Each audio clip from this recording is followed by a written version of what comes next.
What happens when you get three of the most uninteresting, out of their prime frat dudes in a room? They make a podcast. And like all other alpha podcasts, they focus on shitting on women. But this time, the unique selling point of this alpha podcast is all three of them rolled a 0 in the charisma stat. Between the three of them, they can very rarely form a complete sentence. It's like a game of fucking Mad Libs because they can't help but keep interrupting each other. And the one time they brought on a female guest, I think she maybe got 3 words out before they kept like dogpiling on every single breath she took. It is an outstanding disaster of insecurity. It's also adorable how hard they all try to appear as like this peak sigma alpha masculine specimen. This is a podcast I'm sure none of you have heard of. I only found it because a YouTuber named Chad recently made a great video on it, and I knew I had to dive into it and watch more of their content. On TikTok, they're a bit of a laughingstock. They're just a fucking punching bag for most people to insult for good reason, obviously. So I wanted to watch more than just like their best moments montages where it's like, women cheat more than men, those bitches. Like I wanted to watch like the actual full context and full episodes. They have 3 right now.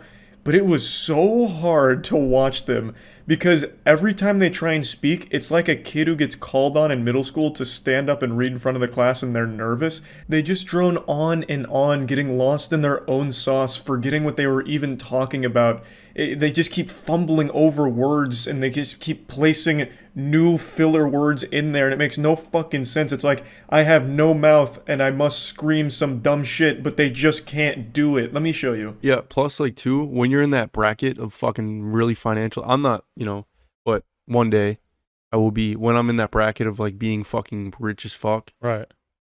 I feel like, especially like, I don't know, like a lot of dudes get played for their fucking money. And, Yeah, a lot. And they look like fucking fools. Because after a while too, money can only get you so far with getting pussy and shit. Well, it depends. At the end, and it's true, and like they'll be like, "Oh, fuck him, I'm tired of him." The fucking housewife. That bitch was plotting. He was plotting from the jump. It's funny because I was that's like, her personal need. Yeah, right. Which I don't understand. That's what I'm saying. So yeah, like, fuck that.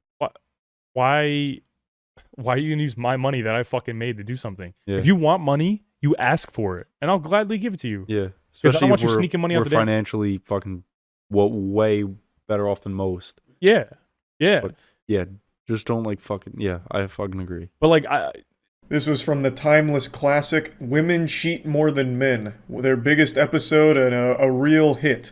I couldn't watch the whole thing because this is the whole thing. Stretch this kind of conversation across an hour and 15 minutes. It's impossible to sit through. It literally sounds like someone skipping through dialogue options in like a Fallout game. It sounds like you're just listening to William Shakespeare in Old English and none of it's making sense. I want to know what your boyfriend brings to the table, or what you expect him to bring to the table. Or even any man. Not like, we don't even have to like focus on your guy. We just any what does a guy have to do? Respectful. Okay. So looks don't play a role in the first part. There you go. Just let her go. Yeah, let it go. Relax, buddy. Let it go. This was a really big moment for the podcast. They really went out of their comfort zone and brought a girl into the boys club in order to get deeper insight into females.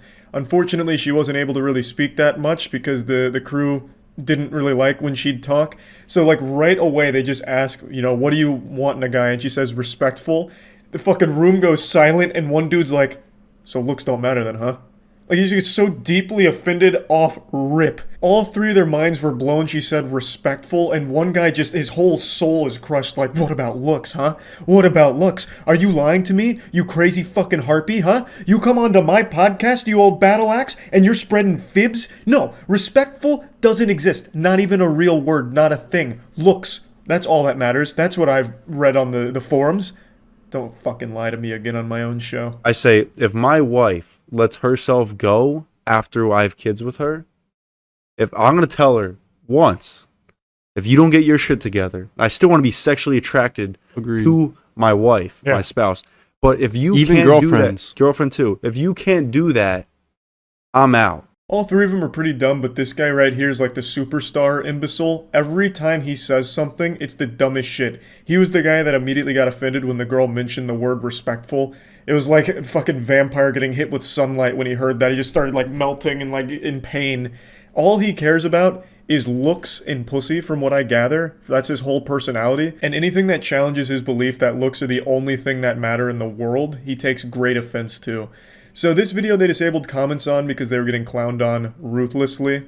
And, you know, very un-alpha-like to be a coward and disable your comments. They're keeping the video up, and apparently they had a response to it, which they took down because they also kept getting clowned on with that. Can't confirm because I can't find it. Yeah, his whole point is super goofy. So my wife has kids with me, and then she stops getting hotter, and I don't find her hot anymore, and that's her fault. I give her one chance. If she doesn't fix herself, I'm out. Aging is cringe. So when my wife hits 40, I'm leaving her ass, and I'm going back to dating 18 and 19-year-olds.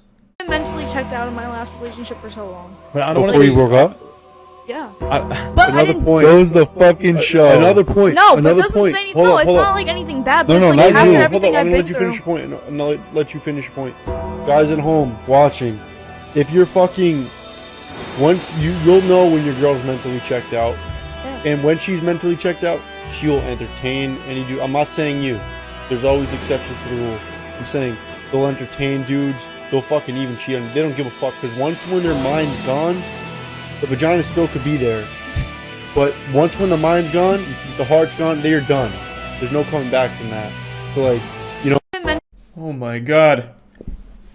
He's absolutely right! Oh! He just blew the case wide open. I fucking love that this dude immediately interrupts her for the millionth time just to make like an absolute nonsense point. The vagina might still be there, but the heart's gone. The soul went to hell, and now she's cheating on you there. Right? And the Avengers music, oh, it just sounds so good. It's like he's making the most profound speech of all time. Like, hey, shut the fuck up real quick, lady. I know I asked you this question, but now I'm talking. Cue the orchestra. Hey, cheating and pussy. What's up with that? I genuinely just can't wrap my head around this whole crew here. I don't even know what he's thinking is going on right now. He thinks he's being so deep and profound and like this is somehow supposed to be inspirational, but it's not. It's not even close to anything at all. No, I got this right here. I got this right here. Women preserve their value. Men create it. Let me explain. Exactly. Women, guys care about a girl's past. A girl cares about a guy's future. Just like if your No, boyfriend. I care about your past. Hold up. I have no doubt the three of them are pretty close to illiterate, but what that guy's saying right there is verbatim what all of the other YouTubers who are alpha males try and parrot. They all vomit that exact same line into each other's mouths, and just like Ouroboros, just keep eating each other's asses for all eternity. That whole men create value, women preserve it. Guys care about a girl's past, girls only care about a guy's future. They treat each other like anime protagonists. It's literally r/I'm 14 and this is deep. This is literally sad Facebook statuses from 2010.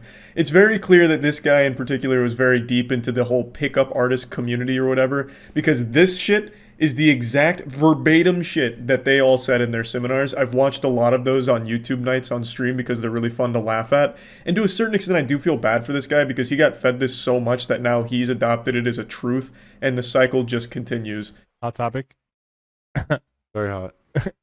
Girls cheat more than guys. Oh fuck yeah! Girls cheat more than Facts. motherfucking I was dudes. waiting to say Period. that, bro. I was waiting to say Period. that. They're sneaky. 100%. They're It's my personal mentality because Yeah. I'm better than everybody. Yeah. I'm not an NFL player. I haven't been to the moon. I'm still better than you. You gotta. That's how you gotta become. You gotta think you're the best before you are the best. yeah. All right. Yeah. Everybody. That's my personal mentality. Yeah, he's not an NFL player. He's not a doctor. Hasn't been to the moon. Hasn't had a meaningful relationship. Hasn't been able to read an entire chapter from a Harry Potter book. But you know what? He has a podcast, so he is better than you, pussy. I feel like if I was an employee at the Best Buy they bought the Blue Yetis at, I would be overcome with guilt if I ever found this podcast and recognized them. I'd be like, fuck, I could have stopped this from happening. I could have been the hero if I just didn't sell them the Blue Yetis. It could have all been stopped before it even started. Honestly, this has nothing to do with what we're talking about, but what's your take on fitness chicks? Valid Like as fuck. they're superior to top. all women. Top of the line. Agreed. Fitness Top of chicks line. are superior to any woman. They posted this themselves as one of their highlights. Like, this is one of their finest moments they were proud of. Just fucking imagine that mentality, that this conversation is like a moment you're like, yep, pretty proud of that one. I mean, to be fair, in their defense, they didn't fumble through sentences because there were no sentences here. It was just like individual words back and forth. Man calls it together like it's a goddamn city council meeting. Boys, gather around. Titties. What do we think? Do we like that? Valid. Milky. Top of the cream of the crop. Yes. I have absolutely no doubt in my mind that if I actually did finish all 3 podcasts to completion, there would be a million more wild and wacky moments, but it's just so hard to sit through their podcast, so I haven't done that yet. So these were just some of the highlights that I found. These are the ones that were posted on their own TikTok, and as well as just a couple of moments that I skimmed through their podcast. And yeah, I just wanted to share this because this is just another very silly alpha male podcast. That's about it. So yeah. There are more podcasts on YouTube than there are stars in the night sky. Everyone has been convinced that they're a unique, special little butterfly and that their insight is invaluable. And now that there's so much easy access to recording equipment, everyone gets this insidious little idea planted deep in their noodle that it's time to start a podcast. And my God, I tell you, it's a plague. It's a disease, a virus that's infecting the mind of the most insecure and insufferable people of all time. For some reason, once that AT 2020 touches their hand, they just scream their insecurity from the mountaintop with authority, proudly. And it blows my mind. But I've never seen insecurity projected quite like what I'm about to show you today. So I am still shocked that he hasn't scrubbed this podcast episode from the entire cyberspace, just wiped it from the internet. Like, if this was a clip of mine, I would have paid every penny I have to my name in order to ensure this never sees the light of day again, that this clip stays buried, like the fucking Millennium Puzzle from Yu-Gi-Oh! It is that embarrassing. Like, you couldn't lock me up in Guantanamo Bay and torture this clip out of me, and yet he still has it on his channel. So the podcast is like a bootleg Fresh and Fit, where they just get a bunch of women together and ask them stupid questions and then rate each other's beauty. And then he gets really offended, like visibly upset, and I really thought he was going to start bawling his eyes out, crying in the fetal position. And I've watched a couple of their episodes now because I was curious if this was like an isolated thing. But no, this is pretty common. This is like a staple in their show from what I can tell, where they just have this section where they ask the women that they bring on to rate their beauty, the rate the podcast host's beauty. Listen, ladies, we're rating just off physical appearance, just off beauty, okay? Same standards. Trust me, we're not going to get hurt, okay? That's the biggest lie ever told since the time Kellogg's tried to convince the world that sugar doesn't make you fat. So, the segment is Rate Our Appearance, basically, which is some actual middle school, literal baby brain man-child behavior shit. That is insecurity at its finest, to have the women you bring on as guests rate your appearance. That's so stupid. I'm surprised they don't also play Spin the Bottle and Truth or Dare. And maybe they do, I've only watched a couple of their episodes, but he says that they're not going to get offended with the ratings. Well, do I have news for you? All right, cool. Stop being delusional. What the fuck? All right, so now what I want you to do is, ladies, real quick, don't fucking waste my time. Rate the guys. Do me a favor, Josh. Stand up real quick, man. Everybody look at him once, man. He's not going to stand up again, all right? So I want you to rate me, my co-host, and then our fucking producer. Go, from 1 to 10, just off beauty. Go. When he does these sections, it really seems like he's some kind of basketball coach who's really upset at the team. Like, he gets very aggressive with all of it. Like, don't waste my fucking time. Listen, we're going to do the drill right now. We're going to do it right. So stand the fuck up, Josh. Look at him. Now spin around, Josh. Okay, good. Drop your pants, Josh. Good. Now rate everything you just saw. Now, don't waste my time. Like, I don't know why he gets, like, so upset even before they hear ratings. Like, he immediately goes into these sections combative. And I watched the whole episode up until this point. Like, he's pretty blunt and like very much so most of the time. But when it gets to this one in particular, he's like angry.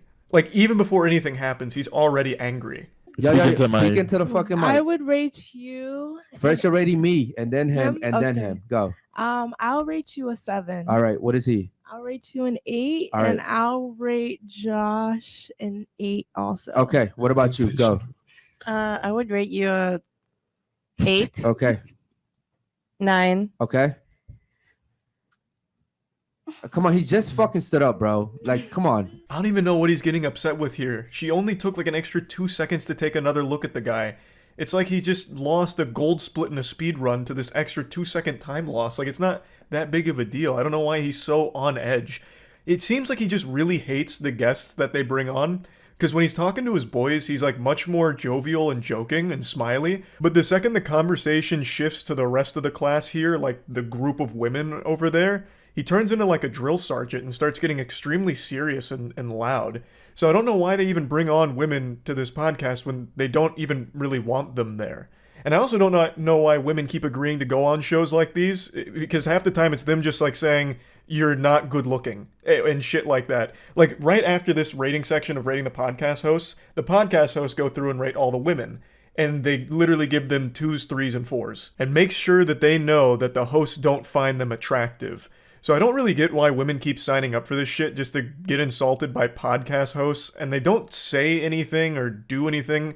Like, the women will insult each other sometimes. Like, they don't ever push back against the hosts at all, so then they just walk away looking silly from all of it. Like, all of it is just a net loss for the women that go on these shows. I don't know why they keep doing it. I would say 9. All right. What about you over there? Go. 2. Okay. I would give him a 9. Okay. What is she over there? I would give him a 10 because Okay. he invited me. All right. So again, you sound like a stupid ass bitch. I'm trying to Thank figure you. out why you rated me a 2 because we're not going off our interactions. We're going off beauty. I don't Right. like lights. I don't give a fuck. He's light skinned just like me. And you just gave him a 9. You gave me a 2. You only gave me a 2 because of the whole interaction that we've been having, right? So do me a favor, get the fuck up and get the fuck out. Thank you. Yeah, get out. Spoken like a man whose feelings weren't hurt at all and wasn't offended by the 2 rating.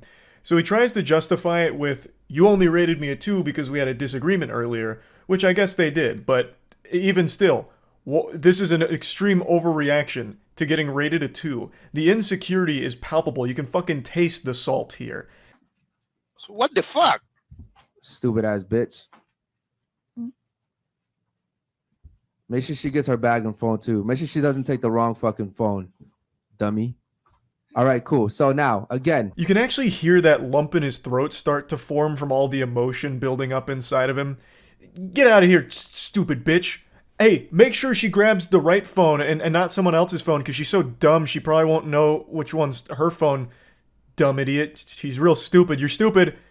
I'm a 2. No, you're a 2. Unsurprisingly, this turned their own community against them for the episode. A lot of the chat messages pop up on screen, so you're just seeing things popping up saying like, damn, just because she gave you a 2, what the fuck? Or something like this where it's like, thought you wanted your show to last. Like, come on, man. It's because it's ridiculous. It's very clear temper tantrum over getting a 2.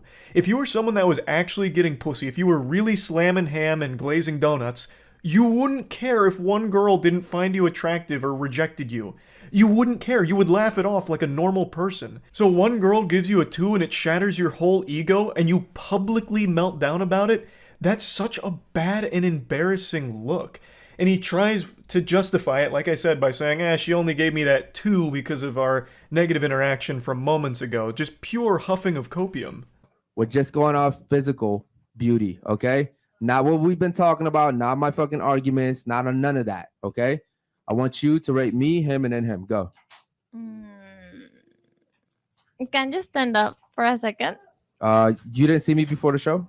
Yeah, but I just forgot. I mean, Just stand. It's not that hard. Okay. You're an 8.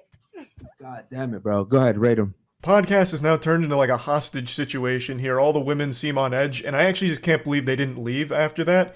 Like, again, I don't understand why women keep signing up for this shit. Like, no one seems to be having any fun there. The hosts especially don't seem to be having any fun. This guy's co-host seems miserable, but he does liven up a little bit when he gets to rate the other women and gives them like 3s, 4s, and 5s and all that.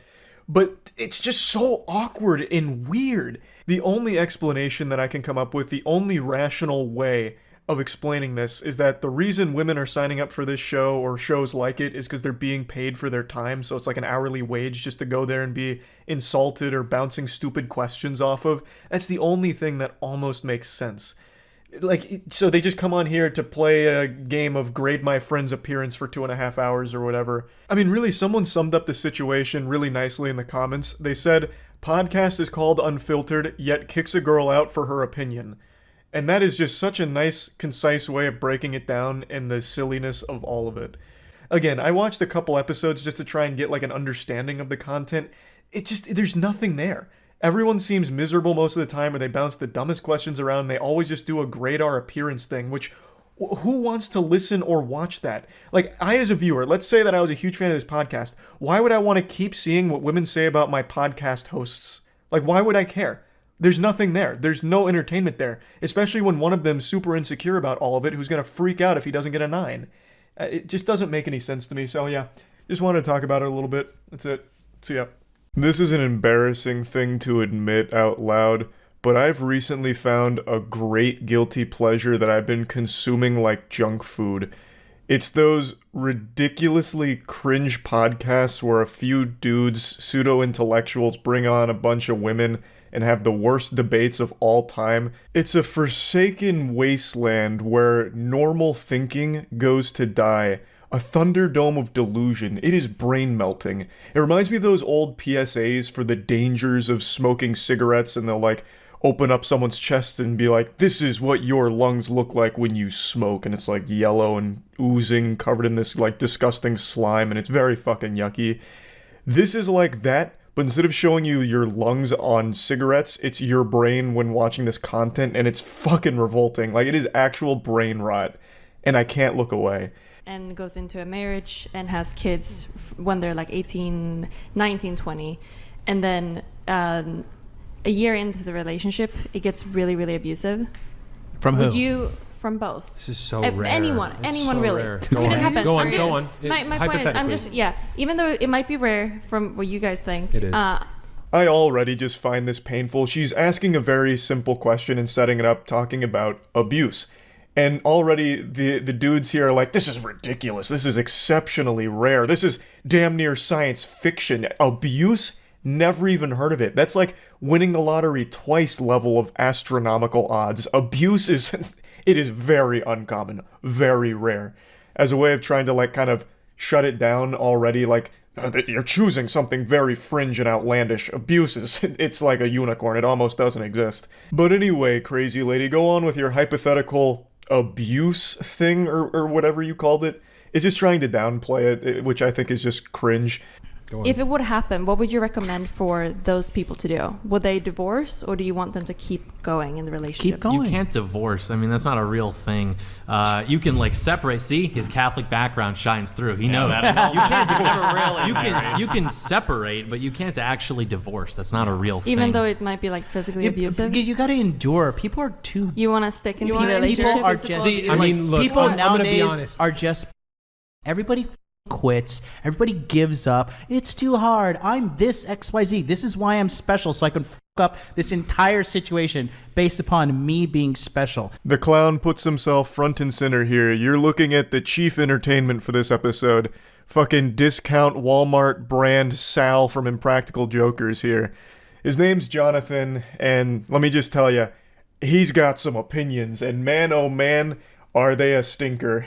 So, the question is very simple. If there's an abusive relationship, an abusive marriage, should the marriage end? You know, if the woman is being abused, or even if the man is being abused.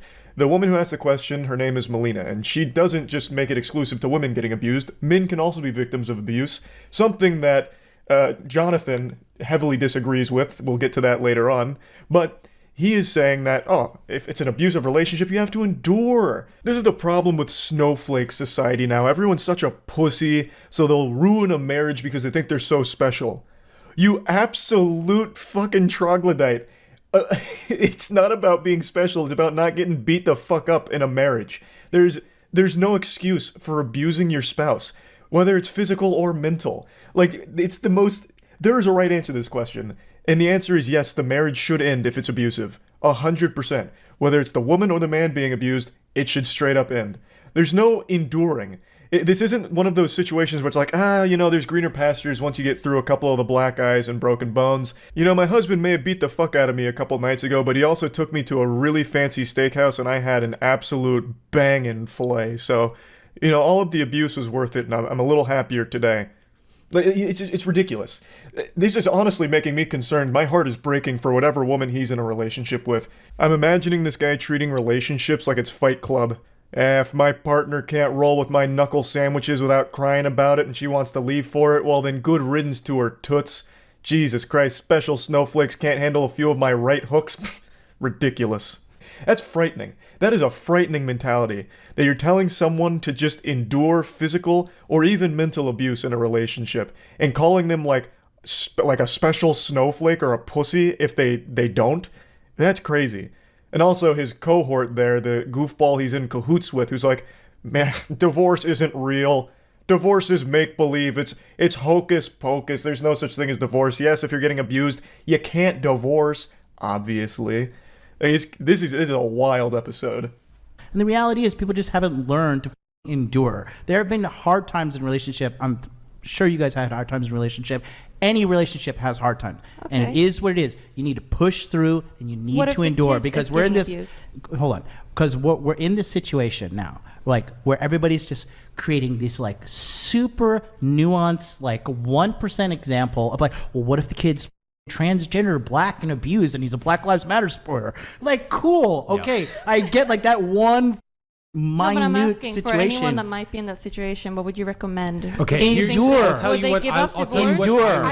I'll tell you what. Endure. I'll tell you what I would do. A lot of diarrhea fell out of his mouth on this one here, so there's a lot to break down. He had an actual episode of psychosis there. He just started spitting shit that never even came up. It's a very simple question. It really wasn't nuanced. She just said, in an abusive relationship, should the marriage end? It really doesn't get more simple than that. A fucking child could understand the question. There wasn't anything about, like, all these nuance that you bring up.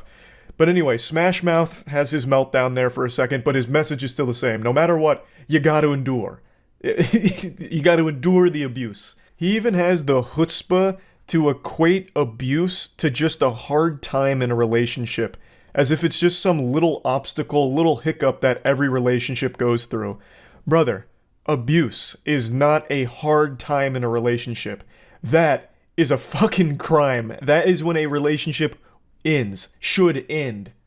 I wouldn't want my daughter in that situation, quite frankly. And I understand the argument to endure, because I have people close to me who grew up in abusive households, and it lasted for periods of time, and it was a phase, and they endured through it, and they ended up raising healthy, successful families. Their faces really tell the whole story here. This reaction's pretty on par with that statement. Abuse is not a phase. It shouldn't be a phase. This isn't a normal thing. There's no reason to start normalizing abusive relationships as something every couple needs to go through or will go through. Abuse isn't acceptable. Full stop. Like, that's where... This was a really easy slam dunk for these dudes to answer. Should a marriage end when it gets abusive, whether for the woman or the man? And the answer is easy. It's yes.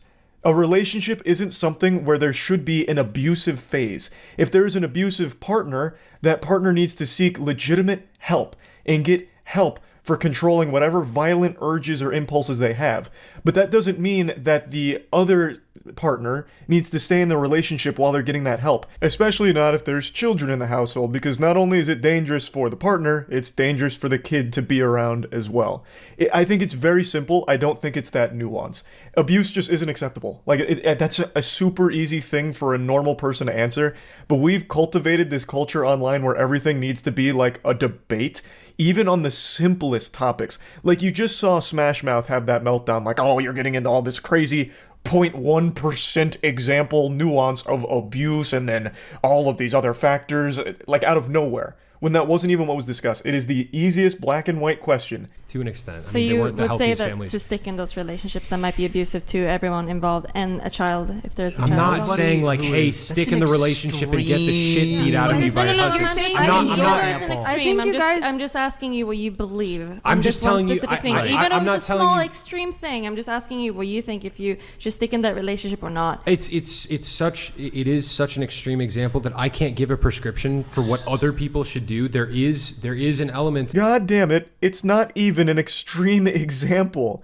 If you just Google it for like 15 seconds, there's so many different studies conducted on the topic, and according to a lot of the different numbers, all of which are a little different, but most of them agree that at least 20% of all marriages are abusive at some point in time. And that's just in reported cases. Like, it's not an extreme example. It's really not. But even if it was, it doesn't even change the question. Like, even in the extreme example here, it's still a very easy answer that, yes, that marriage should end. There is a problem.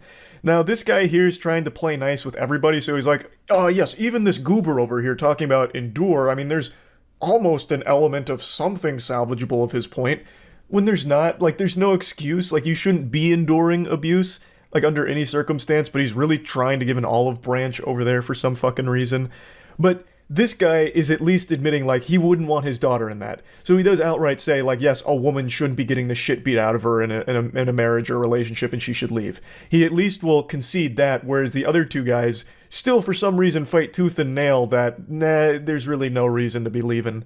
Like that. Do you have opinions about third trimester abortion? It's terrible. Listen, it's terrible. Look at how quickly you can debate it. Do you know how rare third trimester abortions are? They're also really rare, but you immediately had a visceral reaction to that, right? There are households where parents are abusive to children. Like, that's not like an unfathomable thing. But for you to have that immediate visceral reaction to a type of abortion, that's so incredibly rare. But then when it's I like, mean, we're talking about like a guy like getting drunk and like, you know, beating his wife occasionally versus like. I actually think that was a really good point from Destiny there. Like, you have a very quick reaction to another extreme example. Why do you not have that same energy when it comes to abusive households? And then the guy starts making some shit up like, we're talking about a guy getting drunk and maybe putting his hands on his wife. Where is that coming from? The question was so simple. They're making up like a whole fanfic plotline in their head about what was asked when it was really super simple. Abusive household. Should the marriage end? Like, I actually wonder if she had even just said something even more simple and broad, what the response would have been. If she had asked, do you guys think abuse is bad? I wonder what they would have said. I wager that they would have been like, okay, we need to define what abuse is because all of these special snowflakes have weird definitions for abuse. So let's start really getting into the nitty-gritty of what is abuse. Even though it's so easy, abuse is just bad. And an abusive relationship is bad. I don't know what's so hard about it. I don't know what's so hard about them just admitting that.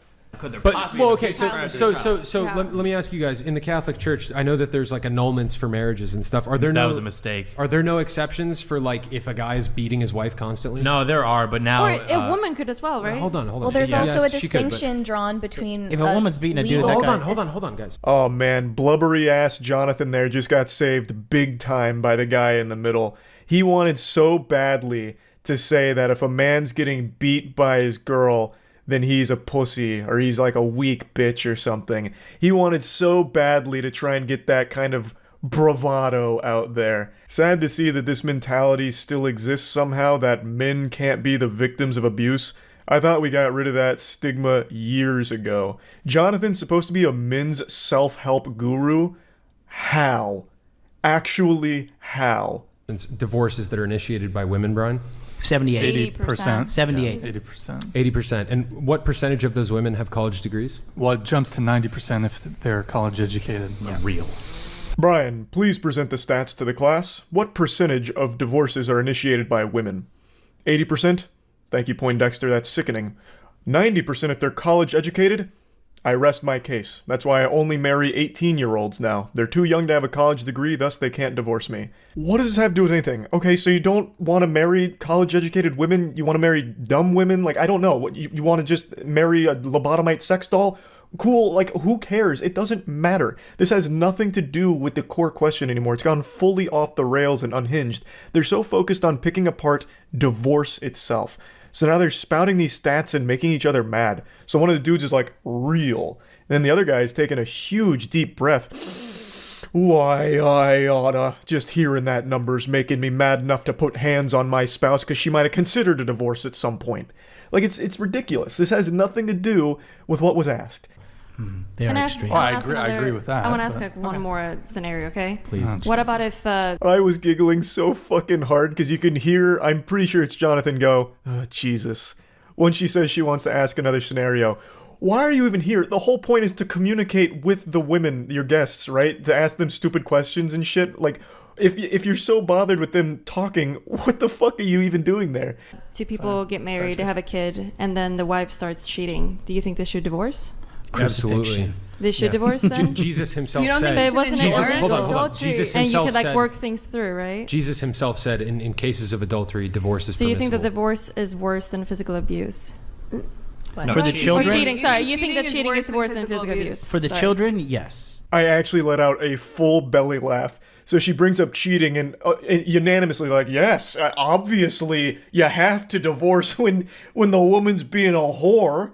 If you've got a slut for a wife, you gotta fucking divorce that harlot, that harpy. Duh. Are you stupid, lady? Absolutely, you have to divorce there.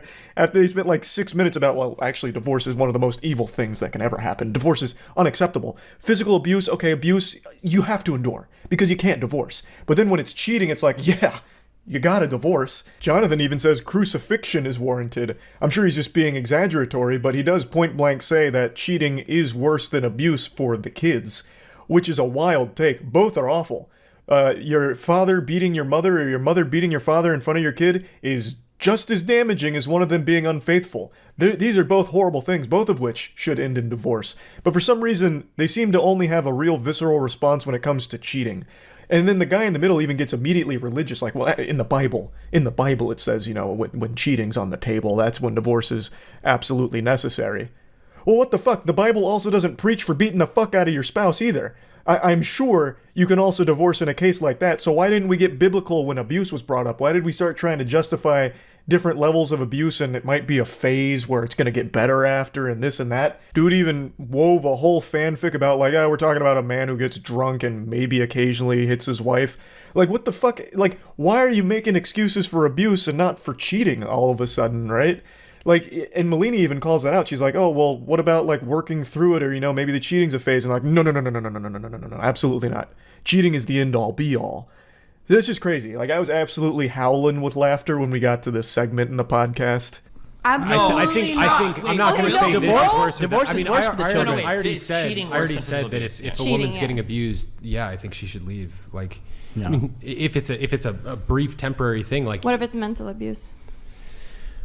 Okay, now Do you think less if cut and it's- dry. if it's You are cheating and setting mental your abuse? child up. I think there's a small chance that Jonathan may have misunderstood the question. He may have thought he heard, is divorce worse than abuse? And that's what he was saying, that divorce is worse than abuse for the kids. Which is still a fucking stupid take, so I'm going to tackle that one as well. What the fuck, man? You think that somehow kids witnessing their parents beating the shit out of each other is somehow less damaging than if they had just gotten divorced? You've got some issues you need to work through. My goodness. And then also, that lady that's behind them is saying that it's less cut and dry when it comes to mental abuse. Why? Abuse is abuse. What are you talking about? So far, up until this point in the episode, she hasn't said too much. She mainly just kind of agrees with everything the guys say. But she says it's less cut and dry when it comes to mental abuse, which leads me to believe that she thinks it should be cut and dry when it comes to divorce for physical abuse. But she didn't say anything. She didn't chime up and say, like, hey, I agree, the marriage should end then. She just stayed silent because I guess she was just looking for things to fight them on as opposed to agree with, which I think is always such a weird component of these debates where if you agree with your opponent, you're apparently losing, or you lose points by doing so, which is so fucking backwards. And that's why I think debates in general are kind of worthless, because it's never about changing someone's mind. It's always about just cementing your own beliefs and never faltering and never changing perspective on anything. So nothing good ever really comes from it, except for just general entertainment as a spectator. And this one had me giggling. So I wanted to talk about it a little bit. That's it. See ya. The only thing more pathetic than a guy who calls himself an alpha male is a guy who calls himself an alpha male and then tries to sell advice to desperate, lonely men. Hey guys, it's your boy Fresh Prince CEO. And today we're gonna talk about all my W's. Stay tuned for it. I love intros like these. You get some like wacky wubby dubstep kind of shit going on there with a dumb intro. It is so nostalgic. Takes me right back to 2011. Anyway, this is the Fresh and Fit podcast. The entire purpose of this show is to bring women on to insult and belittle them to their face. while also preaching that men should have the right to cheat on their significant other as many times as they want, whereas their significant other isn't even allowed to look at other men. They have to go in public with like fucking horse blinders on, and if they even so much as glance at a dude, you need to kick them to the streets immediately because they're a fucking disgusting, worthless whore. It's a lot of horrible, abhorrent shit that they talk about, and I'm sure you've heard of them or seen them before because I've had so many viral clips over the last year of them getting dunked on by the guests they bring on. I'm pretty sure the two of them have a humiliation fetish, which is the reason they keep this show running. But they're also kind of like the Voldemort of YouTube, at least they were for a little bit. They used to copyright claim and copyright strike anyone that would make fun of them or joke about them, saying that it was damaging their brand or making them look silly. Even though they themselves are the clowns in their own circus, they're making themselves look fucking stupid. They never actually won any of their strikes or claims or anything like that. They all got overturned. But still just absolutely cowardly pussy behavior from people that claim to be alpha males. But anyway, I'm not here to talk about Fresh and Fit as a whole or the entire production of it. I want to focus on one video they posted in particular, one that I still think back on with a little wet spot in my trousers. It's one of the most delusional things I've ever seen from a YouTube channel. It's one of the hosts that is telling a story that is completely made up, just obviously fiction. He is literally making up fanfic on par with My Immortal in a way that makes him look like he constantly fucks. Even though I'm pretty convinced that the shorter guy here is a virgin, yet he still makes these crazy claims and stories like the one I'm about to show you. All right, guys, so you heard my L's, marrying a single mom, getting left out in the cold, basically in the car, never came downstairs. But today we're gonna talk about my W in terms of having 3 women in one day. Let me stop you right there. I already don't believe you. It's super hard to think that anything they say is real when they constantly make stupid fucking claims like this one. Not to mention they've both shown themselves to be frauds time and time again. You know, we're both triple-digit notch count. He's in the quadruples. There is no reality in the entirety of the fucking multiverse where this man has slept with one woman, let alone over 1,000 of them. Doctor Strange could peer into an endless multiverse and never find one where this guy slept with 1,000 women. They just say a whole bunch of made-up bullshit constantly. But I met this guy at a pool party. He's an NBA player. I won't say his name for some reasons, but you know, he's a pretty top-tier guy, high-value guy, right? I'm at the bar ordering drinks for my friends, and he says, "Yo, bro, what's a good spot to go party at tonight?" I told him, "Look, bro, you can go downtown, you can go to Brickell, Wynwood, doesn't really matter, but I'm going to downtown because it's a really good spot." And then he's like, "Yo, bro, are you on Instagram?" And then he added me on Instagram, we became best friends, he got me a tryout with his NBA team, which I absolutely crushed and became a starter on the squad, setting NBA world records. He invited me to Thanksgiving at his parents' house, I fucked his mom, and then the whole family clapped. That would be more believable than the story he's about to tell from here. I was like, "Perfect, yeah, I am." So I give him my Instagram, and lo and behold, he followed me, he said, "Wait, you know this chick?" So he pulls up this girl's profile, because you can see who's following someone that you just added from like the following list. I was like, "Yeah, I know her, bro. I used to like do her back in the day." He's like, "Damn, that's my shorty want to come in town." So basically, we were smashing the same chick. No, you weren't. The only thing you've been smashing is your meat into your hand, you liar. This story's already got more plot holes in it than Kingdom Hearts. Why would an NBA player go up to a random guy at a pool party to ask for a party later? He's clearly already connected, he found out about the pool party, so why would he go up to a complete stranger at a bar to ask for further advice on partying, and then going a step further to add him on Instagram? That just doesn't make any sense. Unless Fresh and Fit dropped to the floor and sucked his dick raw at the bar in front of everyone, why would this NBA player care to add him on Instagram? NBA players, celebrities, they don't follow like anybody at all, except for like actual close friends or business partners or something like that. So why would he add a complete stranger who he only asked one question to, "Where should I party?" And past that, why would he then check who this new guy was following?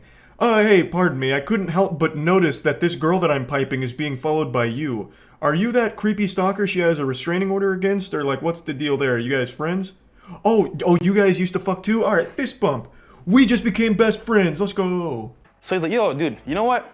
I'm having a mansion party like the next day. Come through, I got you." All this time, you know, we linked up the same night at the party spot I was going to. We connected, and funny enough, we dated the same girls, like a bunch of them. It was crazy, you know. Like we always say, me and Myron, a lot of these girls share the same high value men, and they're running in the same circles, right? You have the gall, the chutzpah, to sit here and insult not only the intelligence of your viewers, but insult God himself with the claim that you and the NBA player were having sex with the same women. Do you honestly expect anyone in the world to believe that? And then to have the audacity to make the claim that women go for the same high-value males? You are somehow putting yourself in the same ballpark as a fucking NBA player. You who runs one of the most laughed at podcasts on the internet since the My Little Pony fan club radio show. You think that you are a same level of high value male as an NBA player? Fucking mind-blowing. I'm at his management party, right? There's like 40 girls and like 5 guys. In my head, I'm like, yo, real talk, this is crazy. Like, I've never been at a party where there's been this much girls compared to guys. So I'm like, yo, how's this gonna work? He says to me, yo, come through, bro. So he's like, yo, pick 3 that you want, and I got you. I was like, 3 that I want? Is it like a buffet? Shoot, I'll take it. Bro, this does not sound like an NBA player. This sounds like human trafficking. Pick any 3 girls and I got you. That should be like setting off alarm bells in your head, I would think. What might have happened is some guy came up to him and lied like, yeah, I'm in the NBA, I'm also ex-Special Forces, over 500 confirmed kills, and I fuck on the daily. In fact, hourly. In fact, I'm gonna be late for a threesome right now. But yeah, anyway, just going back to fresh and fit lore here. So our boy is now at a mansion with 45 topless babes, big asses, sodden, dripping vaginas, and every single one of them has his name shaved into their pubic hair, I bet. So I was like, yo, I like her, and her. He goes, talks to them, calls them over, and I kid you not, I got a bedroom for you over here, do your thing. I'm like, what the heck? Is it that easy? So what happened was, like, I talked to them real quick, they were mad cool, and legit, guys, I could have a threesome with them, but I was like, yo, this is crazy. Like, I had no idea what was going on. I was like, yo, this is too much for me. But far be it from me to question the math here, but it would have been a foursome, not a threesome. Unless, of course, the 3 girls fucked each other and then told you to just go far away from them, like hide in the bathroom or something, which I imagine would have happened. Also, he speaks fondly of this event, but I imagine this was one of the worst days of all 3 of those women's lives. Assuming, of course, this story is real, which it's not, I'm just suspending disbelief for a moment. Obviously, he is literally making this shit up as he goes along. What happened was, I did my thing with one of them, came back outside, hopped in the shower real quick, talked to the other one, went back in the room later on. So basically, I had 3 girls in one night. It sounds crazy, guys, but there's a whole nother world outside of the regular dating circle where guys of high value can actually like set up certain things that regular guys can't. What an incredible story. I can't wait for the sequel. Fresh and fit in the goblet of fucking. I don't even understand the title of this video anymore. It's Pull Girls Easily, but doesn't seem like there was anything easy about this. He met someone that claimed to be an NBA player that invited him to a mansion and then assigned 3 women to fuck him. Like, that's not exactly a lesson that can translate to most people. Of course, it's all made up and shit, but the takeaway here is basically nothing. It's a fucking nothing burger. It's this guy trying to make himself look cool and embarrassing himself.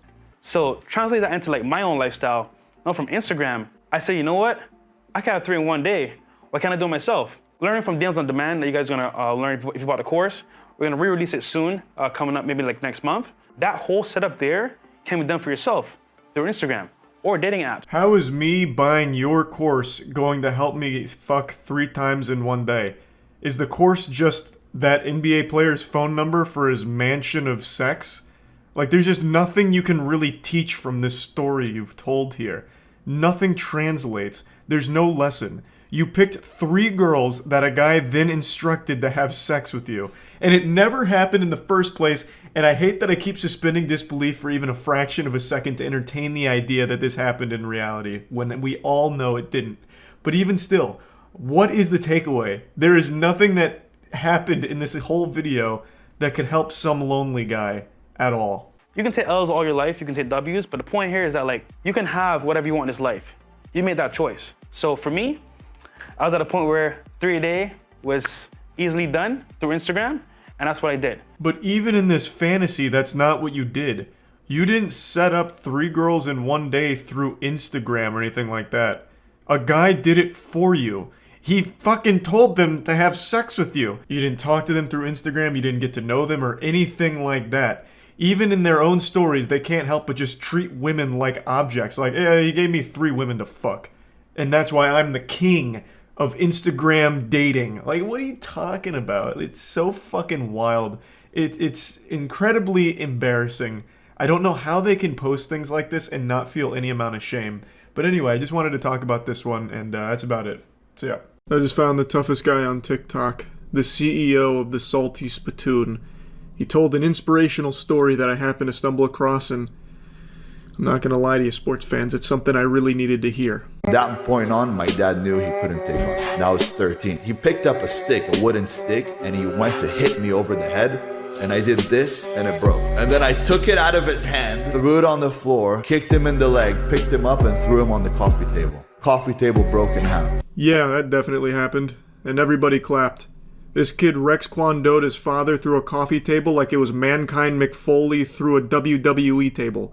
Now, I read his comments, and there were naysayers in there thinking that he was just spouting off a load of baloney. Bunch of bullshit. Well, poo-poo on you for thinking that he would be lying about a situation like this. You don't know who you're speaking to. This isn't some ordinary mortal, some weak coward. This is a superhuman. And here he is graciously taking time out of his busy day sucking piss from his own balls in order to tell us the origin story of his powers. Kind of like when Mark from Invincible awakened his powers, so too did he. And he is going to use this as a way of not just flexing on us, but trying to lift us up. That's the beauty, that we are actually superhuman. We just don't unlock these genes because we don't put our body and our mind through the pressure. There is something called microfractions. Little microfractions that you cause with hitting the bone thickens the bone. See, it's that simple. Microfractions. Well, you didn't learn about that in algebra? I'll drop the sarcasm for a moment. Fucking Goober here is confusing microfractures for microfractions. Also, I'm convinced he's not actually speaking to anyone on this podcast. I think he just set up this like podcast look to make it seem like he's got more authority than he actually does on something. But that's just a little game theory. That's a little tinfoil hat conspiracy there. But anyway, I just love that he comes in here preaching, we're all superhumans. Have you ever heard of microfractures? Like that's the eureka moment, like that's the chemical X. It turns out this is the secret that, you know, Big Brother doesn't want you to know. We're actually all X-Men, thanks to microfractions. I feel like it's almost insulting to your intelligence if I explain microfractures here, because I imagine most of you know what that is, but I'll go ahead and dive into it quickly, just in case he happens to have stumbled across this video in between beating 5,000 samurais' asses for the day or something, or whatever cool badass thing he was doing. What he's trying to talk about is microfractures, which you've probably heard of in relation to like Muay Thai. And it's like repeated impact to the bone causes slight little fractures to it, so when it repairs itself, it grows back a bit denser, a bit stronger. Now, obviously, it's not going to turn you into a goddamn superhuman. You could go outside and kick oak trees till the cows come home, kicking infinite oak trees, but you will never be able to have dense enough bones to be, like, bulletproof or anything like that. Like, it's not going to turn you into a superhuman, and I don't know why he's talking about it like it somehow does. I used to sit there and hit my shins with a hammer all fucking day. Do you know why people wear boxing gloves? So they don't fuck up their hands by hitting somebody's head. Your head is the strongest bone in the body, and if you train it and bang it enough for a whole year, it becomes 4 times thicker. He's just straight up wrong. The head is not the strongest bone in the human body. That title usually goes to the femur. But he does say something I do believe him on about banging his head. That I think he's probably telling the truth on. Like, yeah, maybe he was hitting his knees or his shins with a hammer, and he probably started hitting his head with the fucking hammer too from the sound of things here, because he is way off his rocker here. He is off his gourd. We hurt people, and I learned that at a young age. That's what I learned from the Shaolin monks. Go watch them when they spar, when they battle, or when they have a fight. Boom, they turn their head. Wherever you're hitting, they just turn their head. You punch their head, you're breaking your hand. No, they don't. He doesn't say a single thing in here that's accurate at all, not even by accident. So I know exactly what happened here, though. He saw one video, the old viral video of that Shaolin monk who was taunting his opponent in a fight, where he put his head down and was just taking every blow right on the chin. Like, he was just eating every fucking blow like it was cereal. So that's the video he saw, and he thought that must have been true for all Shaolin monks, I think. That's the only explanation I can think of. Like, and I'm giving him a lot of charitability here with my interpretation of this statement, because I think also equally likely is he's just straight up lying, just actually talking out of his fucking butthole. But I think there's a chance he saw that video of the Shaolin monk in the boxing ring where he was getting hit in the head a lot because he was literally taunting the guy, and he's like, oh, that's how Shaolin monks fight. Must be those microfractions I've heard so much about. They must train with that. So now he's spouting it off here on the podcast. But I don't know why he thinks that. He could have just looked it up for like 2 seconds. Like, Shaolin monks don't just fight with their head for blocking. Like, they're not giraffes. Like, they don't just fight with their head. Like, what? It's outrageous that he would think that. Also, I can't help but have, like, an immense appreciation for the lesson he's trying to teach here to, like, the absolute idiots in his audience. That you should hit your head a lot over the course of a year to make your skull thicker. He's actually trying to preach the gospel that in order to be a superhuman, you need to be like banging your head against the wall like it's a horror movie, like the end of Hereditary or something. That is incredible as a lesson that he's trying to get out there. Because that's actually the takeaway. He is literally talking like, if you want to unlock the superhuman X-Men gene, you're going to have to start hitting your shins with a hammer and damaging your skull so that way it'll get thicker and stronger and more dense. You ever heard of Shaolin monks and microfractions?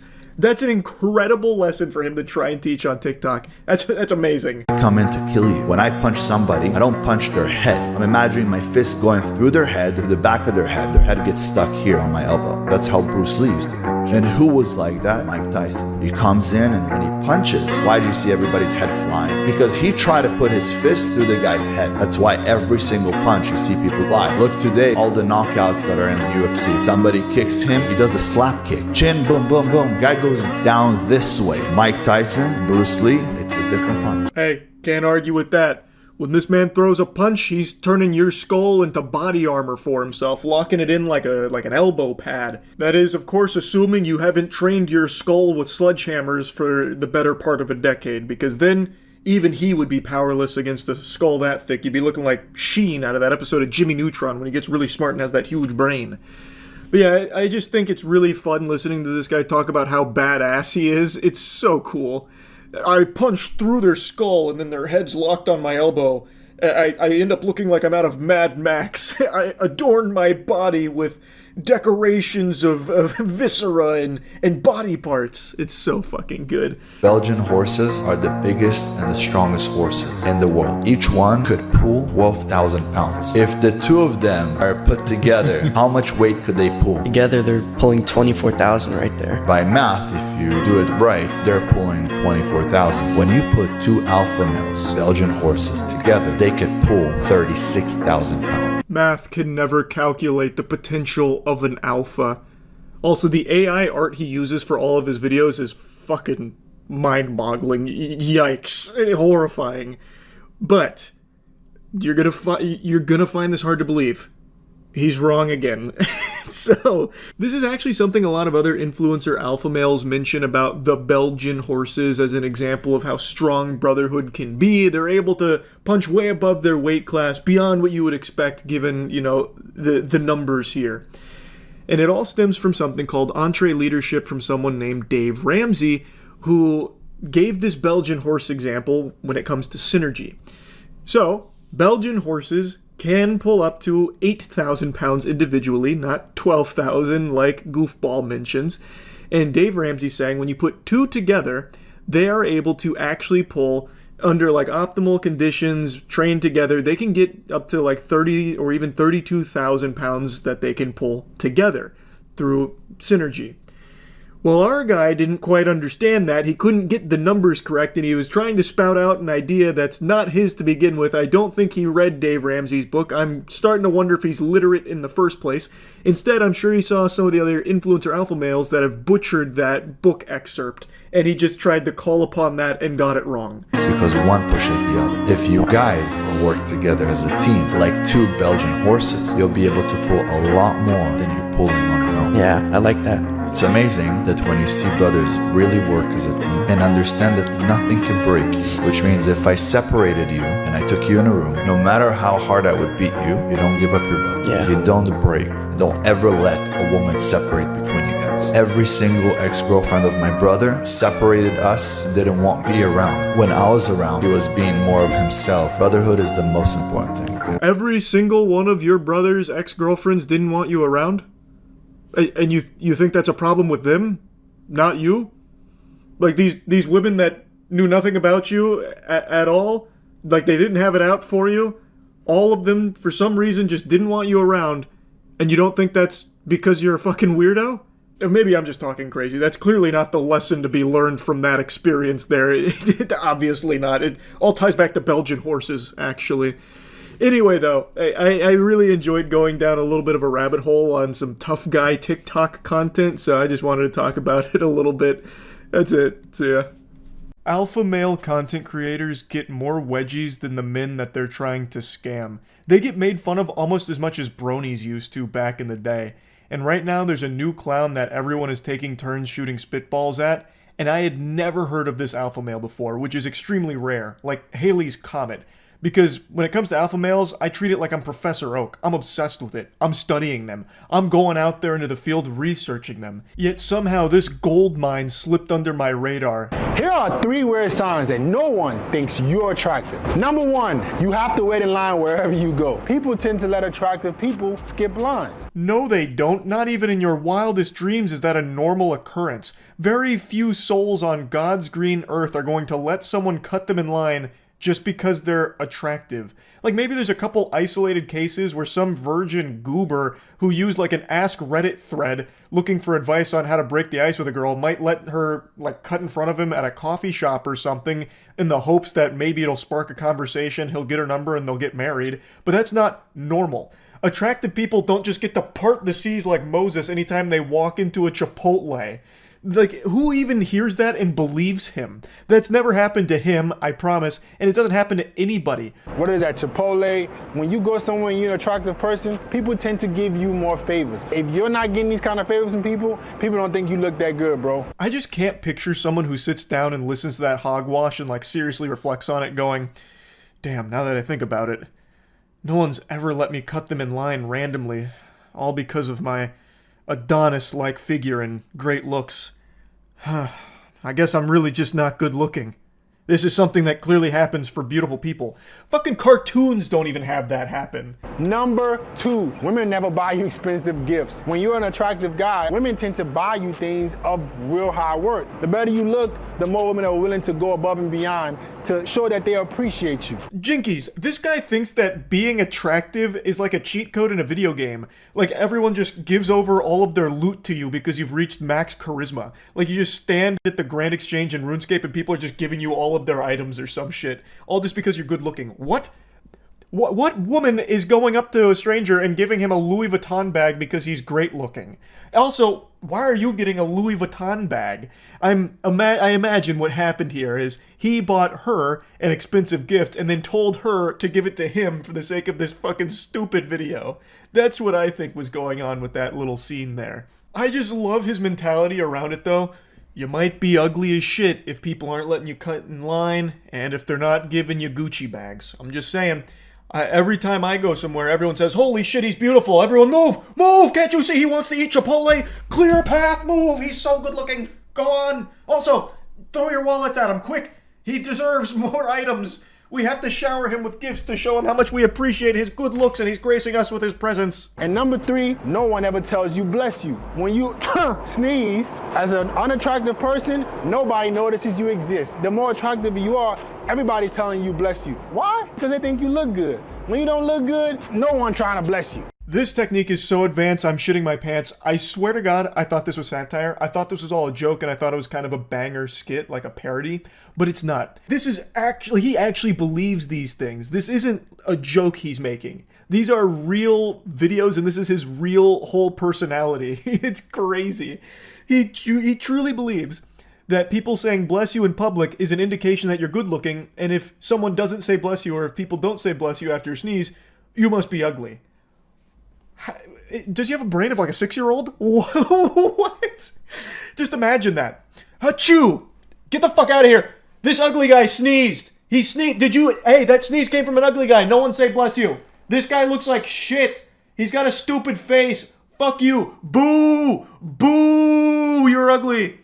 Meanwhile, if a pretty person sneezes, everyone's like throwing money at them and showering with gifts, letting them cut in line and saying bless you. Here are some weird signs that you're an average man. Number 1, no one ever talks about your looks. Guys, if you never hear how handsome you are, you're an average dude. Especially from women, if you don't hear how cute, attractive, good looking you are, you're average, bro. Number 2, your net worth is under 6 figures. Guys, you no longer can be a man, an able-bodied man in 2023 in the Western world and have under 6 figures. You're making under 6 figures. Women won't even take you seriously, bro. You're a regular dude. You have to make more money. This is just a box that you are obligated to check if you want to be an alpha male content creator or a red pill content creator. It has to be all about 6-figure income. That is a necessity. You will not make it in the space unless you are financially shaming the people that are watching you. I don't know why the audience loves to be humiliated by the person they're watching about their finances. It's some real cuck energy shit, but it is a requirement. So he's putting in the work there, letting people know like, hey, no.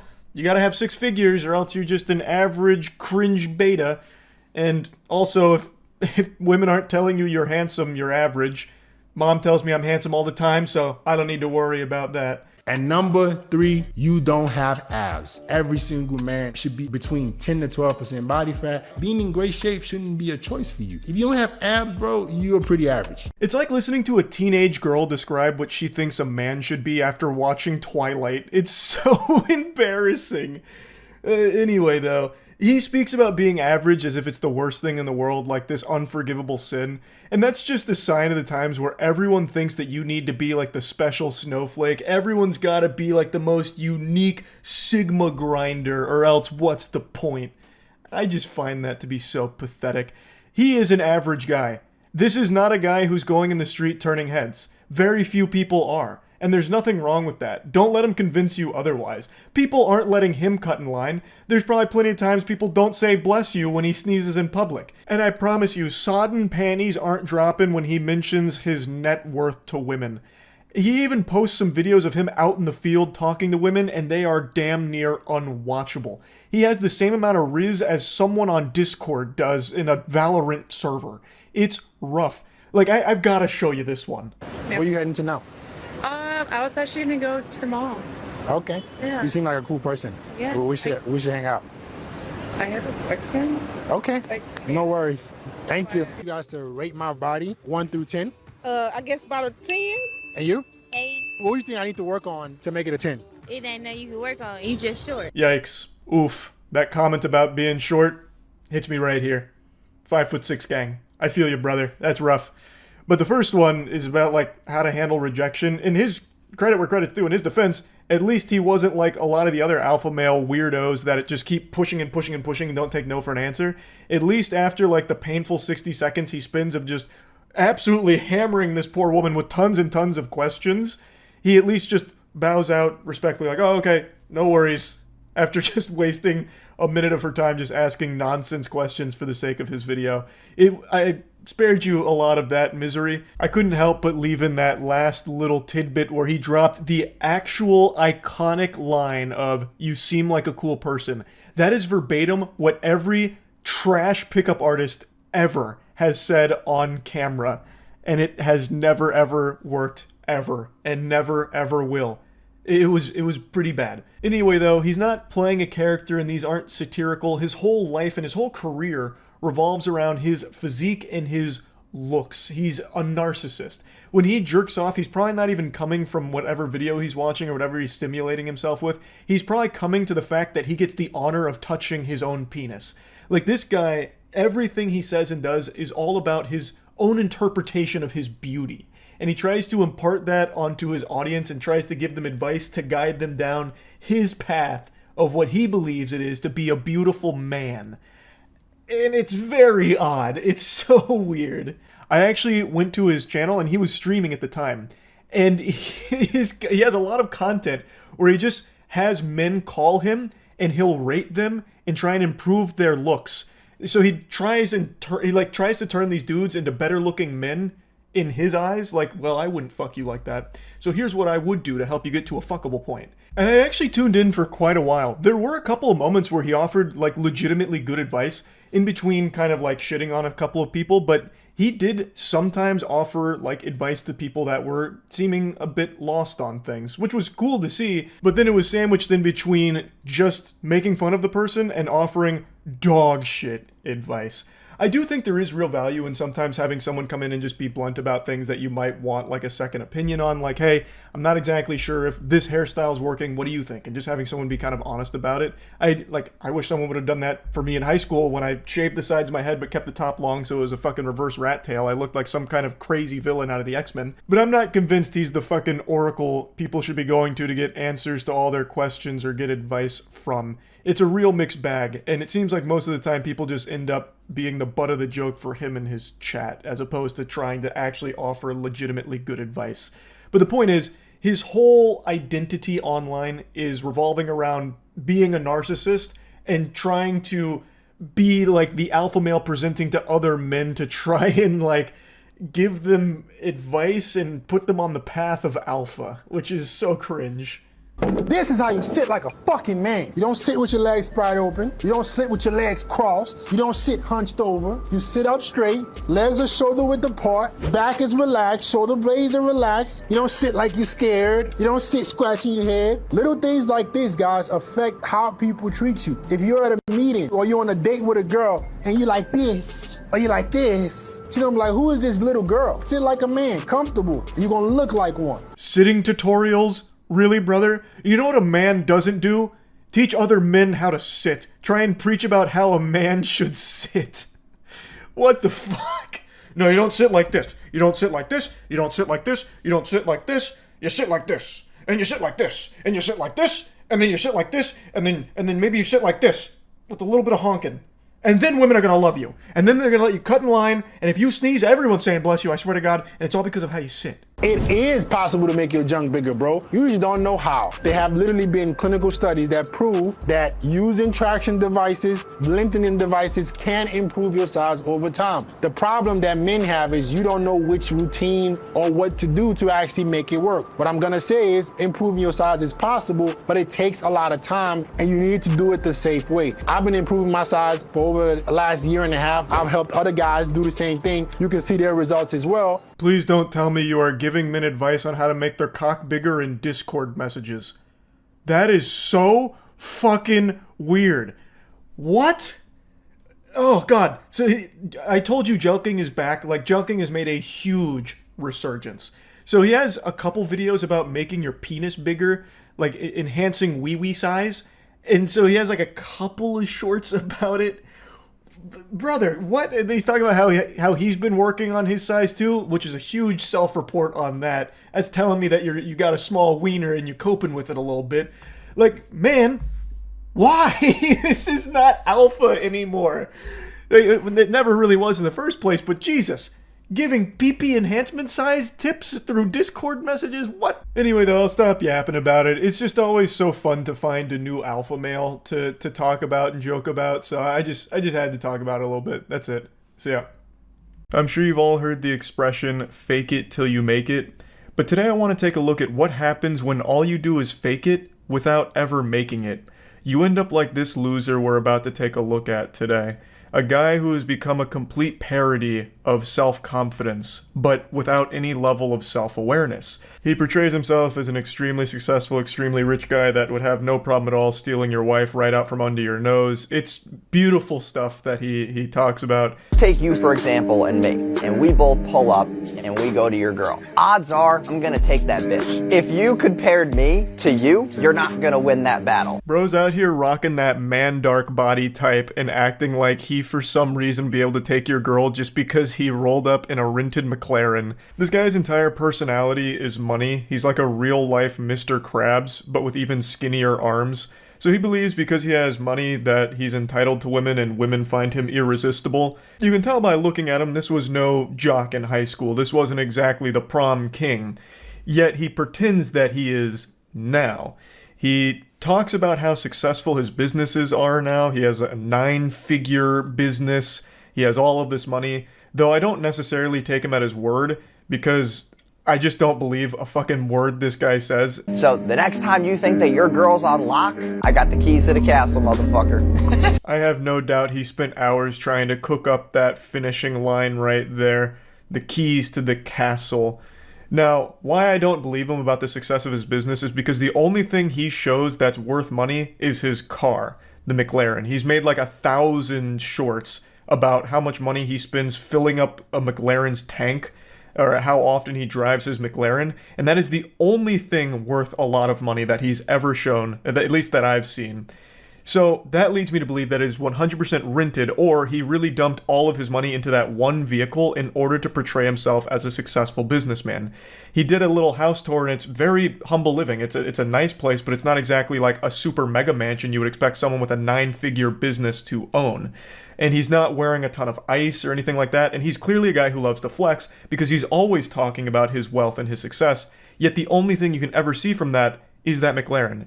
Now this may be like a tinfoil hat conspiracy, but I truly just think he either rents it for these videos or, even more depressingly, drained all of his finances to make that big purchase with that belief that this car would be enough to convince people that he has a lot of money. Like, he specced all of his points into delusion here and is just letting it rip. Like, this McLaren means I'm successful. I gotta fake it till I make it. This is how I do it. Here's why the gym does not matter. I'm tired of guys that are like, oh, you know, I'm going to the gym, I'm trying to get fit. I feel like I have a pretty decent tone. Did douchebag Slenderman get you with that jump scare in the beginning? So this is his rant about why going to the gym makes you a fucking idiot. Because he's skinny and insecure, so you going to the gym is offensive to him. It's pretty pathetic. You don't want to go to the gym, that's fine. Buddy's out here built like 2 french fries duct taped to an uncooked spaghetti noodle. And if you're happy with your body there, that's absolutely fine. But why shit on people that are going to the gym? He makes a whole rant about why it's stupid to do it, which is laughable. I don't need to go to the gym, because you pull up to the gym making less than 10K a month, pulling up in your bullshit fucking Corolla, and I pull up in my McLaren. It's not even a contest, dude. No one gives a fuck about your muscles. Most of the guys that go to the gym, I'm sorry to tell you this, but you're fucking stupid. All that pre-workout that you're taking is making you more stupider. So unless you're making over 10K a month, you don't have the right to go to the gym? Like, he's not even making a point. Like, he's not even saying, like, the time you spend in the gym, you could be spent learning how to drop ship things from Alibaba. Like, he's not even, like, trying to make some kind of point. He's just like, you're stupid for going to the gym because you're making less than 10K a month. He actually sounds like he's about to cry. You're stupid with your dumb muscles, dumb muscle man.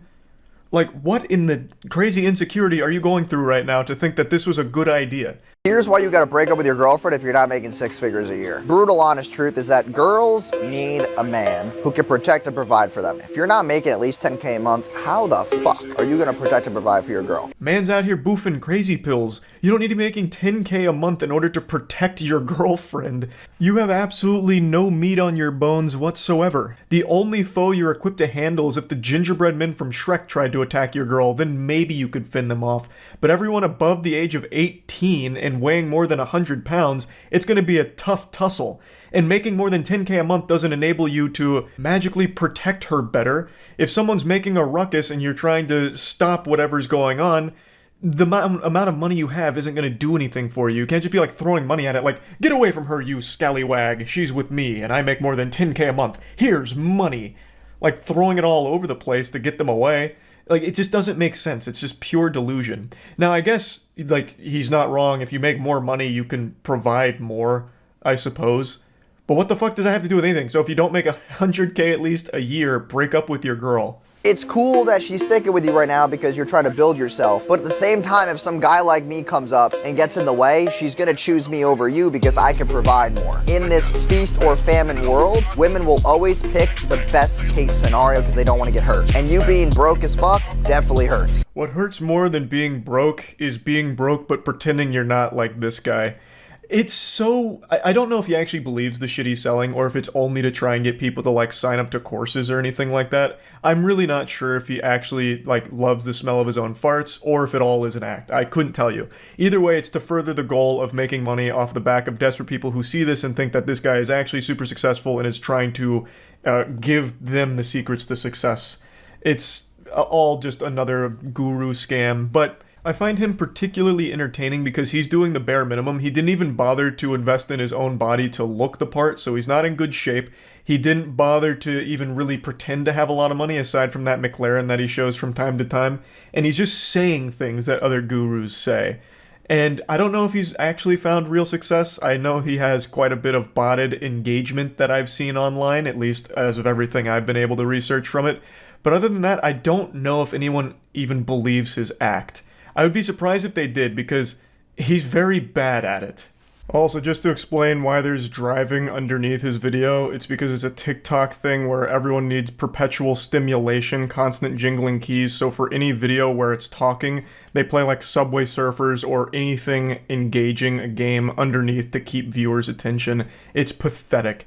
TikTok has absolutely rotted brains where people need like absolute activity at every single moment. They can't just listen to talking on there. So if you always wondered what dating an entrepreneur looks like, this is what the fuck it looks like. I don't cook, I don't clean, I got whiteboards all over the place. My setup's there, this is like my sanctuary. No one fucks with me here. As far as a fridge, it's pretty fucking awful. So I got beer, Happy Dads, Gatorade, oh dude, Bel Air bottle, champagne. I got these Dunkin' Donut iced coffees, and then for dinner I'll go to the pier and like have dinner. I will never fucking cook. This will never be used. I don't even know why I have a fucking mitt. And here's the look at the house I mentioned. It's clearly a cozy spot. It's a nice house. It's not a super elaborate house. This is not a mega mansion or anything like that. So if he's a super successful 9-figure guy who loves to flex everything, why would he be living in a house like this? It doesn't make any sense. That doesn't really track. I also love the whole whiteboard thing. He probably watched one video on like, it's important to write down your goals or whatever as an entrepreneur. So he bought like 9 whiteboards and hung them all up and filled them with gibberish nonsense. I tried zooming in on the frame where it focuses on a whiteboard, but I couldn't make it out because his handwriting looks like he wrote it while he was getting hit by an earthquake. So it's completely illegible for the most part. But I'm pretty sure one of them was agility. And he had a check mark next to it, meaning he must have done like agility drills, I suppose. I could be reading it incorrectly, but I'm almost positive it said just agility on one of them. Maybe it's like RuneScape goals and he's like skilling right now, so he's working on agility and he checked it off once he got like a certain amount of XP. I don't know. Very goofy regardless though. Here's just a couple of signs that your girlfriend might be cheating. Number one is she's not texting you as readily as you've used to. Easiest way to tell if your girl is cheating is, did she ever find that you bought this guy's course? If she did, she's absolutely cheating. No doubt. And you deserve it. Why the fuck would you buy a course from a guy like this?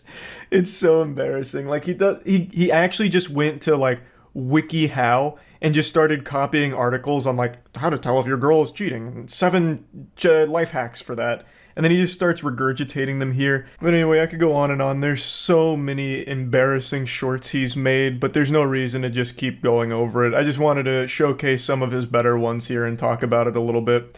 That's about it. So yeah, I am so tardy to the party on this subject, and I'm downright ashamed of myself for being this late. I need to be more educated on alpha male boot camps because this is glorious. A lot of YouTubers have talked about this recently. It's called the MDK Project, the Modern Day Night Project. And basically, you pay $18,000 to spend 3 days getting blasted with a hose and digging your own grave while being yelled at. But you know what? Let's go ahead and hear them out. How much does this project cost? The project is $18,000. However, this is not just for the 75-hour experience, but also a 12-month in-depth coaching and mentorship program that focuses on developing an even higher level of personal excellence, self-mastery, leadership, and even more financial freedom. More like the lack thereof financial freedom, $18,000 in the shitter for this, and all you do is get a monthly Zoom call with some goofballs that'll just bestow upon you the wisdom of drop shipping. But, sorry, there's still a very important sentence here. But the cost of not experiencing the project and mastermind and not becoming the leader, husband, and father you're meant to be is much more expensive in the long run. I'm convinced. Sign me up. I'm losing money by not investing in this course right now. $18,000 to get shot with a hose sounds pretty good when they put it this way. Because I wasn't thinking long term, right? It's $18,000 now up front into their piggy bank, but think about 10 years from now. It's going to cost me so much more money by not having that experience, because then I'm not going to be the leader and husband I was meant to be. Because as a leader and a husband, you're always getting hit with hoses. So we need to learn how to defend ourselves and how to become a real man. And the only way to do that is by taking this 3-day course where you just get waterboarded and yelled at. And also, the Zoom call is a nice cherry on top. Who doesn't want a monthly Zoom call with the boys, especially when they're as successful as these gentlemen here? Look at this star-studded cast of superstars. World champion athletes, special operation vets, world-class thought leaders. Which, by the way, I love that term, a thought leader. I think about success. I'm one of the best people in the world at thinking about being successful. You need to learn from my thoughts. I know it has a real definition, but it's still so fucking goofy that they advertise that here. And of course, 8 to 9 figure generating entrepreneurs. And also, the head honcho is going to share with you the same empire building strategies that he used to create multiple 7, 8, and 9 figure companies from the ground up. I'm just going to go ahead and tell you the Krabby Patty secret formula even without investing the $18,000. Hopefully this doesn't get me sued. I imagine those galaxy brain lucrative strategies all revolved around taking advantage of desperate, vulnerable men that are willing to pay $18,000 to LARP as some kind of soldier for 3 days under the impression that it's somehow going to make them a better man or a more financially successful one.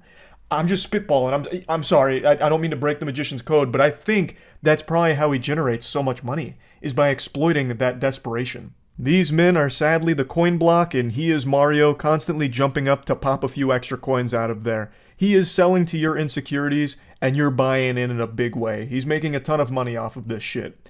But you know what? Maybe I'm being too harsh. Maybe he's got a good heart here, and the lessons at the MDK program are invaluable. So let's go ahead and take one of their big selling points of the 3-day experience that's going to shatter your self-doubt and limiting beliefs, gain clarity in your life's work and purpose, heal from trauma that makes you feel broken and unworthy, and dig deep into your past to uncover the experiences holding you back. Let's see how they help tap into that and help you heal from trauma, for starters. Shut up! One more fucking word, you're gone. I'm not fucking around.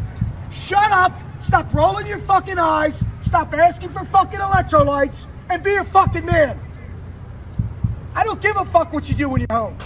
You are not impressing me here with your little fucking machines and shit. You're good because you have all these fucking comforts. Shut the fuck up and be a team player, and go fucking join your team. You say another fucking word, you're gone. That just healed my trauma witnessing that. That was worth every penny of the $18,000 to go there and get fucking yelled at for, I don't know what. Talking about some kind of machines. I don't know if this guy was building drones. He must be like Jimmy Neutron with all kinds of inventions that he's letting loose at the facility. I don't know. I don't know what he was getting yelled at because it wasn't very clear. He just keeps telling him to shut up, even though the guy hasn't said a word or anything at all. He's just standing there taking it. Look at his shirt. Are we lying? It's just water, Kowalski. Stop being a little girl. The more you do it, the more you're gonna fucking get it. Get the fucking down. It's water. You were just in the fucking ocean. This is fresh water. You grew up doing this as a kid. Everybody on your feet. Yes, instructor. I don't know why they're so fixated on water. I think they just saw that in an action movie one time and were like, damn, we've got to integrate this into the program. Because like half of the clips they showcase is just them spraying the people with hoses. And then like occasionally pseudo waterboarding them. Imagine paying $18,000 to get waterboarded. What an experience. And also half of these videos just have them laying on the ground, either crawling around or just getting sprayed with water, or having them get hit with waves in the ocean as they lay on the beach. Like, they are laying down more often than a vampire in a coffin. Like, what is this supposed to teach you? They just to lay down and take punishment forever? And we're also going to yell at you because fuck you, but thanks for the money. This is basically just teaching you when the going gets tough, lay down and give up. And do it with a smile on your face and no money to your name. It all runs so counterintuitive to like this perception of what a man is. Like, I feel like it's just the guys behind this program really have some kind of fetish for humiliating dudes that pay them or something. It's kind of like pay piggy behavior, but amplified. So they just bring these guys out who are desperate and wanting to better themselves, and they just degrade them and call it beneficial somehow. Hey, lay down, and then occasionally carry this block of wood on your back and, like, walk a mile or so. That does nothing. And they keep framing it like, It's when we have to go fight another war. What happens when your wife or your kid needs you? what are you gonna do when a war comes? What are you gonna do when a bad guy's about to kill your wife and son? Well, jinkies, zoink Scoob, with all the lessons I've learned at the MDK program, I'm just gonna lay down on the floor and wait for him to kill them, and then me, and I'll do it with a smile on my face and tell him thank you on the way out, I guess. Because that's all you're fucking teaching. I had to mute this audio because it was copyright, but it's just the same old hoopla everyone's heard a million times. Your wife didn't marry a boy. She didn't want another son. She wanted a man. And to be a man, you gotta be confident. You gotta be capable, courageous. You have to have the ability to protect them by any means necessary. And of course, you've always got to be prepped for the worst case scenario. The worst case scenario is draining $18,000 from the joint bank account to go behind your wife's back for a little 3-day excursion field trip with your boys, pretending that you're getting some kind of valuable lesson on being a real man. That is the last thing your wife is gonna want. Like, he's saying all of this on top of footage where one of the students is digging his own grave. That's one of their, I don't even know what to call them, exercises? It's not an exercise. Playtime activities? I don't really know, but it's on their rubric, I guess, because they go out there and they dig their own grave. Here's footage from like a little documentary they made about it, and I'm going to have to admit to a mistake here. When I recorded it, I forgot to mute my mic, so as I'm watching it, you're going to hear me giggle a few times when one of the founders goes in and bestows upon us some sage wisdom. Out there, fatigued, tired, exhausted, digging their own grave, laying down their body bag that we supply them, going in it, we zip them up and we throw a few shovelfuls of dirt on top of them so they feel the weight of the earth. You start kind of going through a checklist. Yeah, the first thing on that checklist should be never wasting money like this again. I've really fucked up with this. How does this help you be a man going into a body bag as they shovel dirt on you? Everyone knows they're going to die at some point. This isn't some kind of enlightening, shocking experience that's going to be like this eureka moment where they turn their whole life around. They paid $18,000 to lay in a body bag as a bunch of goofballs dump dirt on them. Yippee, yeehaw. And the thing I thought of was that dash that separates my birth date and my death date on my tombstone. And in fact, that dash is the only thing that matters. That dash is the only thing that matters, because what you do between your birth date and your death date is the impact that you left, the significance that you had, the legacy that you built. No shit, that dash is called living. He's trying so hard to be deep. He was trying to find something profound, and he's like, birth, death. But what about the in-between, the dash? Wait. That's where life was.